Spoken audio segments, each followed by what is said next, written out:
Hai, hello everyone. So, kami sekarang dari kelompok 3 akan ngeliatin kerajaan yang terkenal banget nih di Jawa Barat. Apa tuh? Apa tuh?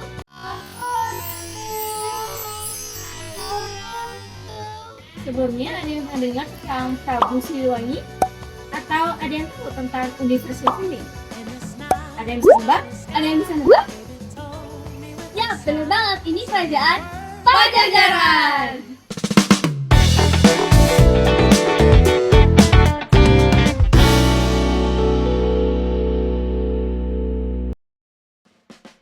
Kerajaan Pajajaran didirikan oleh Srijaya Bupati pada tahun 923 Masehi. Kerajaan Pajajaran menjadi salah satu kerajaan yang bercorak Hindu yang berdiri di Nusantara. Kerajaan ini terbentang dengan luas sepertiga atau seperdelapan Pulau Jawa. Kerajaan Pajajaran berada di wilayah barat Pulau Jawa dengan pusat pemerintahan di Pakuan, Jawa Barat, sekarang sekitar Bogor. Wilayah kekuasaannya meliputi sebagian besar Jawa Barat termasuk Priangan, Banten, dan Jakarta. Kerajaan ini memiliki pelabuhan strategis seperti Pelabuhan Banten dan Pelabuhan Sunda Kelapa, yang menjadi pusat perdagangan internasional. Oke guys, selanjutnya saya akan menjelaskan raja-raja yang pernah memimpin kerajaan Pajajaran. Raja pertama yang memimpin kerajaan Pajajaran adalah Prabu Siliwangi atau yang dikenal dengan Sri Baduga Maharaja. Ia lahir pada 1401 di Kawaligalo atau yang sekarang dikenal dengan Ciamis. Ia memimpin kerajaan Pajajaran pada tahun 1482 sampai 1521. Nama Prabu Siliwangi dikenal karena dia berhasil membawa kerajaan Pajajaran pada masa puncaknya pada saat itu. Prabu Siliwangi juga terkenal karena telah mendirikan Pajajaran setelah menyatukan Sunda dan Galuh. Pada pemerintahannya, Prabu Siliwangi memindahkan ibu kota ke Pakuan Pajajaran yang sekarang dikenal dengan Bogor dan menjadikan Pakuan Pajajaran tersebut sebagai pusat pemerintahan. Selain itu juga, Prabu Siliwangi membangun irigasi dan pertanian untuk mensejahterakan rakyatnya, mengembangkan perdagangan, memperkuat pertahanan kerajaan. Raja yang kedua adalah Raja Surawisesa. Ia memimpin kerajaan Pajajaran pada tahun 1521 sampai 1553. Ia dikenal karena mempertahankan kerajaan Pajajaran saat diserang oleh Kesultanan Banten dan Cirebon. Raja yang ketiga yakni Raja Ranggadewatta. Ia memimpin kerajaan Pajajaran pada tahun 1535 sampai 1543. Saat kepemimpinannya, kerajaan Pajajaran dikenal akan kemunduran. Raja yang keempat adalah Ratu Sakti. Ia memimpin kerajaan Pajajaran pada tahun 1543 sampai 1551. Raja yang kelima adalah Ratu Nilakendra. Ia memimpin kerajaan Pajajaran pada tahun 1551 sampai 1567. Pada kepemimpinannya, kerajaan Pajajaran mulai dikuasai oleh kerajaan Islam. Selanjutnya ada Raja Mulia atau Prabu Surya Kencana yang memimpin Pajajaran dari tahun 1567 sampai 1579 Masehi. Pemerintahannya ditandai dengan melemahnya sistem wilayah dan juga Pajajaran mengalami serangan besar dari kerajaan Banten yang mengakibatkan runtuhnya kerajaan Pajajaran. Selanjutnya, kondisi sosial kerajaan Pajajaran pada masa kejayaan ditandai dengan kehidupan yang makmur, sejahtera, dan harmonis. Masyarakat Pajajaran tergolong menjadi beberapa golongan. Yang pertama yaitu bangsawan, pendeta, prajurit, pedagang, petani, serta rakyat biasa. Agama yang dianut adalah agama Hindu dan agama Buddha. Namun tetap kental dengan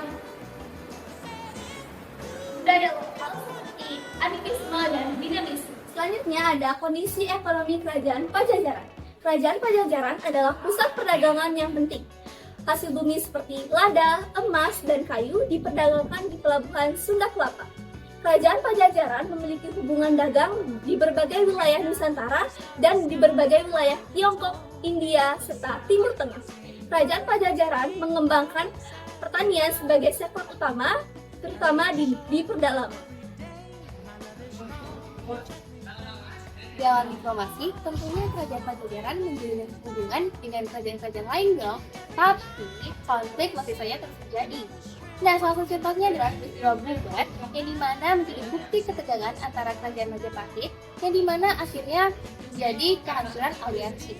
Nah, Pajajaran juga mengalami ancaman dari kerajaan Islam di pesisir utara Jawa, khususnya di Banten dan di Cirebon, yang akhirnya menyebabkan keruntuhannya.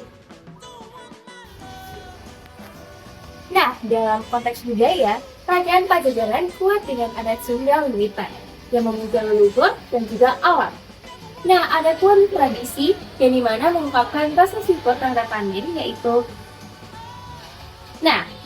selanjutnya, seni berkembang dalam bentuk wayang golek, tembang Sunda, dan juga tulisan dalam bentuk kitab Sangyang Siksa Pandan Karesian, yang dimana dijadikan sebagai pedoman dan juga bermoral. Meski akhirnya runtuh, Pajajaran meninggalkan jejak dalam sejarah. Baik itu dari sistem pemerintahannya maupun budayanya tetap masih diwarisi oleh masyarakat Sunda hingga saat ini. Selanjutnya adalah kejayaan dari Kerajaan Pajajaran. Kerajaan Pajajaran mengalami masa kejayaannya di bawah pimpinan Prabu Siliwangi yang dikenal sebagai pemimpin yang bijaksana dan juga adil. Prabu Siliwangi menerapkan asas kesetaraan sosial dengan melepaskan rakyatnya dari 4 jenis pajak, membangun jalan, membentuk benteng pertahanan, dan juga memperkuat pasukan perangnya hingga memiliki pasukan sebesar 100.000 prajurit dan 40 ekor gajah.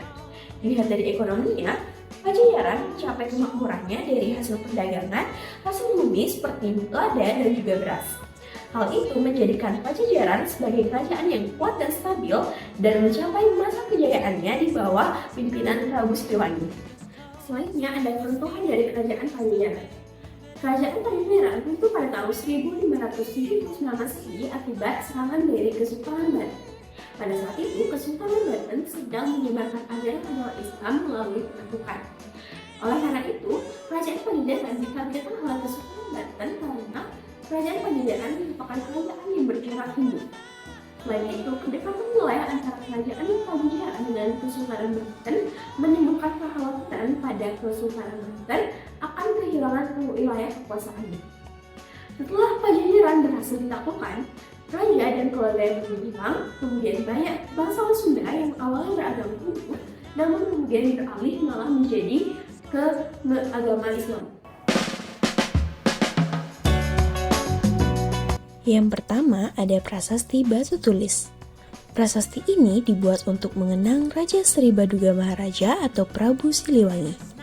Prasasti ini berisi tulisan dalam aksara Sunda kuno yang menceritakan silsilah dan kebesaran Raja Pajajaran. Nah, yang kedua ada Babat Pajajaran.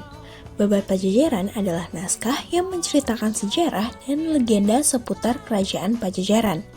Babat ini tidak hanya berisi fakta sejarah, tetapi juga kisah-kisah yang bercampur dengan mitos dan kepercayaan masyarakat Sunda. Selanjutnya, Kebun Raya Bogor. Pada masa Pajajaran, area Kebun Raya Bogor merupakan bagian dari Taman Kerajaan Pajajaran yang disebut Samida, yang dibuat pada masa pemerintahan Prabu Siliwangi. Taman ini dulunya digunakan untuk melestarikan tanaman langka dan sebagai hutan lindung. Oke, mungkin sekian kiranya materi yang dapat kami sampaikan mengenai Kerajaan Pajajaran. Semoga teman-teman bisa memahami apa yang sudah kami sampaikan sebelumnya. Sampai jumpa lagi bersama Selim Pajajaran! My love is strong and gently placed in your heart.